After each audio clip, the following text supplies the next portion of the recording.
ওনারা বহিরাগত থেকে নিস্তার চাইছেন। 2026 সালের বিধানসভা নির্বাচনে কংগ্রেস প্রার্থী জয়ী হতে পাতারকান্দি থেকে কনফার্ম বলে মত প্রকাশ করলেন কংগ্রেস কর্মীরা। কিন্তু কিছুদিন পূর্বে এক সাংবাদিক সম্মেলনে জেলা সভাপতি তাপস পুরকায়স্থ বলেছিলেন পাতারকান্দি এখনো সন্দেহের মুখে। তা কিন্তু সাংবাদিকদের প্রশ্নের জবাবে কি বললেন কংগ্রেস কর্মীগণ।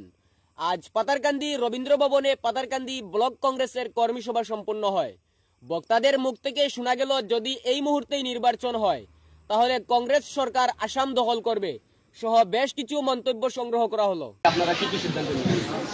আমাদের আজকের কর্মী সভায় আমরা আমাদের যারা ওয়ার্কার্স আছে সেই ওয়ার্কার্সদেরকে উৎসাহিত করার জন্য আমরা আছি। আগামী 26-এ ইলেকশনে ওরা আরও মজবুত হয়ে আমাদের পাতারকান্দি কনস্টিটুয়েন্সি তথা আমার করিমগঞ্জ জেলার সবকটি কনস্টিটুয়েন্সি আমরা জয়ী হতে পারি তার জন্য।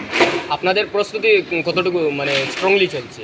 হ্যাঁ, আমাদের প্রস্তুতি অনেক বেশি জোর কদমে চলছে। কেন কি আমাদের বর্তমানে যিনি সভাপতি আছেন গৌরব গগৈ মহাশয়, ওনার নেতৃত্বে সমস্ত আসামে একটা আলোড়ন সৃষ্টি হয়েছে। মানুষ ঝাঁকে ঝাঁকে এসে কংগ্রেসে যোগদান করছে এবং ওনার নেতৃত্বে ওরা মানছে এবং ওনার নেতৃত্বে চাইছে আসামে কংগ্রেস সরকার আনার জন্য। আপনার মন্তব্যের জন্য আমরা আপনাকে ধন্যবাদ জানাচ্ছি। যেহেতু আপনি পাতারকান্দি ব্লক কংগ্রেসের একজন সভাপতি, এ নিয়ে আপনি কি বলবেন আজকের কর্মী সভা নিয়ে? প্রথমে ধন্যবাদ জানাচ্ছি আমাদের লেভেল ইনচার্জ যারা পাতারকান্দি ব্লকে মহাশয় এসেছেন, নবদ্বীপ প্রকাশিত মহাশয় এসেছে, আমাদের মুনসানিমা এসেছেন ভাইস প্রেসিডেন্ট, এবং আরেকজন সহকর্মী সনন্দী কাস্ত এসেছেন, এবং আমাদের মহিলা কংগ্রেসের সভানেত্রী ছিলেন, এবং আমাদের আরও বিভিন্ন পদাধিকারী বিভিন্ন স্তরের আজকে এসে আমাদেরকে উৎসাহ দিয়েছেন এবং এসআইয়ের সম্বন্ধে বিএলএদের কাজ কী, আগামীতে কীভাবে করলে আমরা জিততে পারবো, এই সেটা পুনরুদ্ধার করতে পারবো, সেইগুলো আমাকে পরামর্শ দিয়েছেন। বিএলএগুলো মণ্ডলগুলোকে যেগুলো পরামর্শ নিয়ে গিয়েছেন সেই মতো ওনার মণ্ডলে গিয়ে জিপিতে কাজ করবেন এবং আশা করি এরকম উদ্দেশ্য নিয়ে যখন আমরা মাঠে নেমেছি সংগঠন মজবুত করতে, ডিস্ট্রিক্ট কংগ্রেসের সভাপতি তাপস কাস্ত মহাশয়কে ধন্যবাদ জানাচ্ছি এবং আমাদের এপিসিসির যে আমাদের ইনচার্জ ওনাকেও ধন্যবাদ জানাচ্ছি। উনি সুন্দরভাবে আমাদেরকে ভাগ করে দিয়েছে কে কোথায় ব্লক প্রেসিডেন্টে গিয়ে ব্লককে গিয়ে হেল্প করবে, কে কোন দিকে যাবে, এইগুলো নিয়ে আমাদের চলছে মন্থন চলছে জাতীয় কংগ্রেসের ব্লক লেভেলে। আশা করি এইভাবে কাজ করলে আগামী 26-এ জয় 100%, 200%, 1000% কনফার্ম পাতারকান্দি সিটকে আমরা পুনরুদ্ধার করবো। ধন্যবাদ আমাদের যারা ইনচার্জ হয়েছেন আজকে, তাদের সাহস দেওয়াটা আমাদের জন্য। আশা করি আগামীতে প্রতি ঘন ঘনভাবে আমরা এরকম মিটিং করে পাতারকান্দি সমষ্টিকে কংগ্রেসকে সাফল্য আনতে ওনাদের পরামর্শ নিয়ে আমরা মাঠে নেমে বসে। আপনি কি বলবেন আজকের এই কর্মী সভা? আমাদের কর্মী সভাটা ছিল আজকে আমাদের আগামী বিধানসভার প্রস্তুতি করছে, যাতে আমাদের কর্মীরা জোর কদমে আরও জোর কদমে কাজ চালিয়ে যেতে পারে। ধন্যবাদ। এবারে কিন্তু আমি সরাসরি কিন্তু আমাদের এই জেলা কংগ্রেসের কিন্তু একজন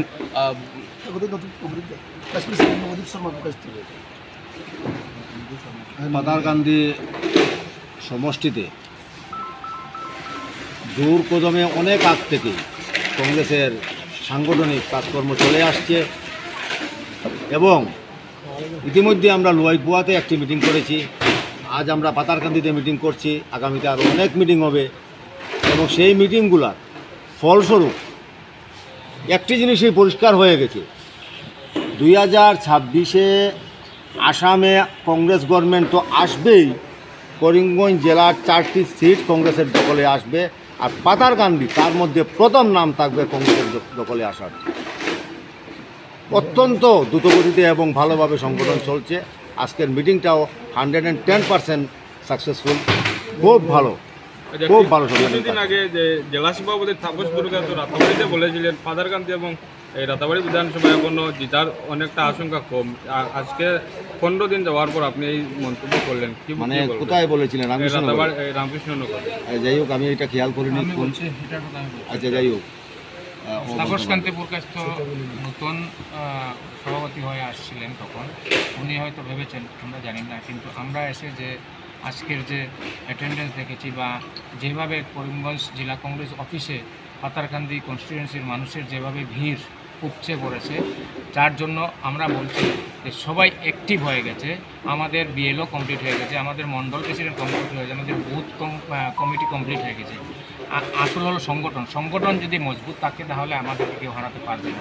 আর বিগত দিনে সেরকম সংগঠন ছিল না, ঠিক আছে। আজকের দিনে এখানে বসে আমি বলতে পারছি আমাদের পুরা পাতারকান্দি কনস্টিটিউয়েন্সিতে সংগঠন শক্তিশালী এবং আমরা আগামী দিনে সেই সিট উদ্ধার করতে পারবো। দেখুন, একটা কথা বলি, বেশি দীর্ঘ করব না, এটা তো নিউজ। একটা কথা বলি যে তৃণমূল স্তরের ওয়ার্কটাই তো মূল ওয়ার্ক একটা দলের, যে কোনো রাজনৈতিক দলের, ঠিক আছে। এবং কংগ্রেসের এখন তৃণমূল পর্যায়ের যে ওয়ার্কটা চলছে এটা পারফেক্টলি পলিটিক্যাল ওয়ার্ক চলছে, পারফেক্টলি। এবং সেই হেতু পাতারকান্দি সমষ্টিতে যে ওয়ার্কটা চলছে, কারণ আমরা সংগঠন নিয়ে ব্যস্ত হওয়া মানে পাতারকান্দি সমষ্টিতে যে ওয়ার্ক চলে আসছে এবং চলছে সেটা পুরোপুরি নিশ্চিন্ত পাতারকান্দিতে জয় নিশ্চিন্ত হবে। তাপসবাবু কি বলেছেন, উনি আমাদের সভাপতি, ডিস্ট্রিক্ট সভাপতি। আমরা ওনার নেতৃত্বে কংগ্রেস চলছে, হ্যাঁ, প্রেসিডেন্ট যেই হোক ওর নেতৃত্বে কংগ্রেস চলবে। কংগ্রেসের মধ্যে কোনো দ্বিমত নেই, হ্যাঁ, কংগ্রেসের সবাই এক। তাই সেই পরিস্থিতির সময় হয়তো উনিও হঠাৎ কী বলেছেন, আমি কিন্তু শুনিনি কথাটা, তাই আমি বলতে পারবো। বিশ্ববাবু শুনেছেন, হয়তো উনি বিস্তারিত বলেছেন, আমি শুনিনি। কিন্তু এটা নিশ্চিন্ত, আমরা তো মিটিং করেছি, বারবারও মিটিং করছি আমরা, কিন্তু সেটা নিশ্চিন্ত পাতারকান্দিতে খুব উৎসাহিত। এবং রুট লেভেল বিএলএ পর্যায়ে যে পর্যন্ত ওয়ার্ক চলছে, সত্যি পাতারকান্দি টোটাল কনস্টিটিউয়েন্সির কথা বলছি, সত্যি এটা প্রশংসনীয়। ধন্যবাদ। এবারে কিন্তু করিমগঞ্জ শহরের কিন্তু উচ্চ স্তরের কিন্তু একজন কণ্ঠ তথা করিমগঞ্জ জেলা কংগ্রেসের কিন্তু বলিষ্ঠ নেতা সন্দীপ নন্দী মহাশয়ের কাছ থেকে আমরা জানতে চাইবো আজকের পাতারকান্দি ব্লক কংগ্রেসের যে কর্মী সভা হয়েছে এ নিয়ে আপনি কি বলবেন? দেখুন, কর্মী সভা তো দারুণ হয়েছে। পাথারকান্দি সমষ্টিতে এত সুন্দর, এত ভালো কর্মী সভা হয়েছে, যেটা আমরা আইডিয়া করিনি, তার থেকে অনেক ভালো হয়েছে। একটা কথা আছে, সংসারের নিয়ম হচ্ছে পরিবর্তন আসবে, হয়তো আসতে 2 দিন দেরি হচ্ছে, কিন্তু আমরা পাথারকান্দির অনেক মানুষের সঙ্গে যোগাযোগ করে, বিভিন্ন সম্প্রদায়ের মানুষের সঙ্গে যোগাযোগ করে একটা জিনিস বুঝতে পারলাম, পাথারকান্দি মানুষের একটাই দাবি যে ওরা স্থানীয় কাউকে বিধায়ক বানাবে। ওনারা বহিরাগত থেকে নিস্তার চাইছেন, তাই স্থানীয় একজন সুযোগ্য সন্তানকে ওরা বিধায়ক বানাবেন। এবং আমাদের কংগ্রেস যারা দল, আমরা কংগ্রেস দল, আমরা এখানে স্থানীয় কাউকে আমরা প্রার্থী করব।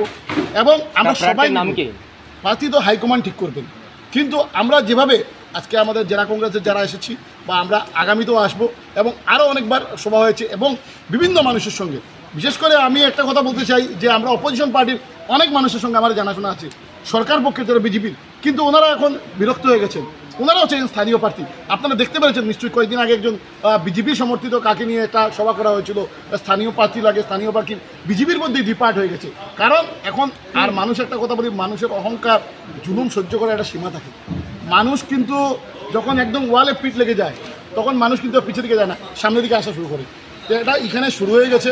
আপনারা দেখবেন করিমগঞ্জ কংগ্রেস পাথারকান্দিকে যেভাবে রিভাইভ করবে, রাতাবাড়িতে রিভাইভ করবে, উত্তর করিমগঞ্জ, দক্ষিণ করিমগঞ্জ রিভাইভ করবে, সমগ্র আসামে রিভাইভ করবে। কেন আজকের কর্মী সভা থেকে আপনারা ভারতীয় জনতা পার্টির উদ্দেশ্যে কি বলতে চান?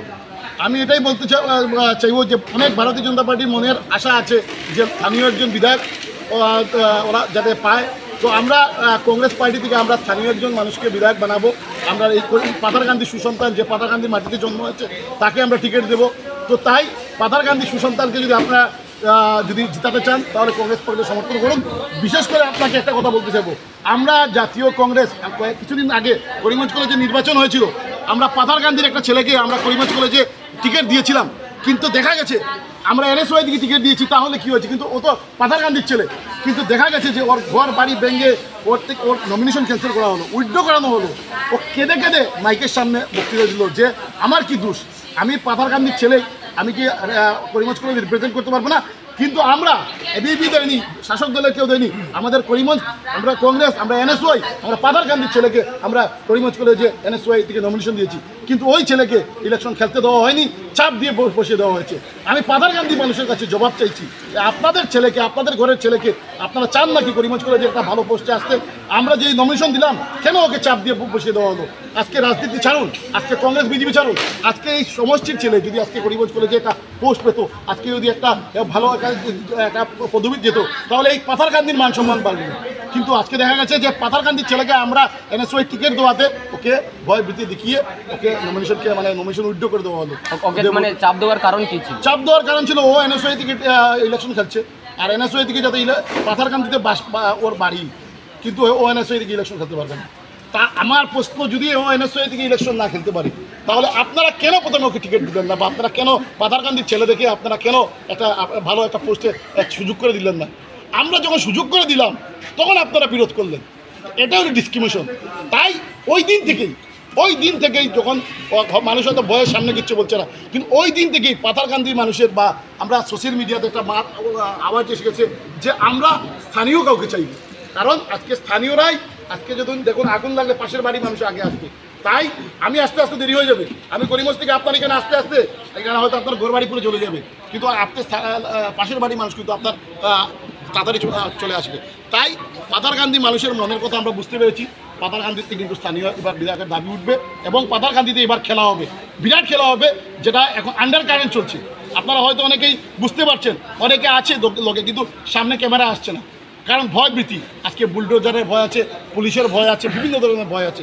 কিন্তু আজকে আমরা যে জেলা কংগ্রেস টিম আসলাম, আজকে আমার বিশ্বদা আছে, আমার নবেন্দ্র বাবু আছে, আমার গুলশনদা, আমার হাসিনাদি, এবং আমরা যারাই আছি, আমরা বলেছি আমরা জানি না কতক্ষণ কী করতে পারবো, কিন্তু আপনাদের যে পাথারকান্দি মানুষ, আমাদের যেহেতু আমাদের জেলা কংগ্রেস থেকে বা আমাদের এখানে ঠিক করে দেওয়া হয়েছে ইনচার্জ, আমরা কিন্তু আপনাদের পাশে সুখে দুঃখে দাঁড়াবো, এবং কী করবো জানি না, কিন্তু আপনারা যখনই বিপদে পড়বেন বা যখনই আমাদের ডাকবেন, আমরা কিন্তু পাথরের মতো আপনাদের সঙ্গে থাকবো, এবং আশা করি আমরাও আপনাদের সঙ্গে সহযোদ্ধা হয়ে যুদ্ধ করব।